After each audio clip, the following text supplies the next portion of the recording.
Foukáme. Já jsem ale poprosil všechny. Tatínku, vy jste vůbec nefoukal. Nefoukal.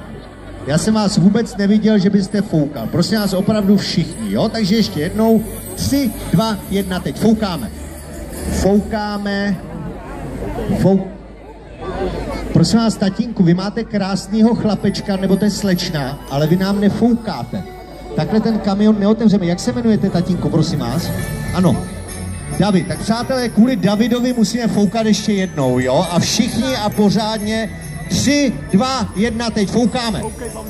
No vidíte, Davide, podívejte se, Davidovi se úplně nafoukly tváře, ale kamion se otvírá, tak to má být.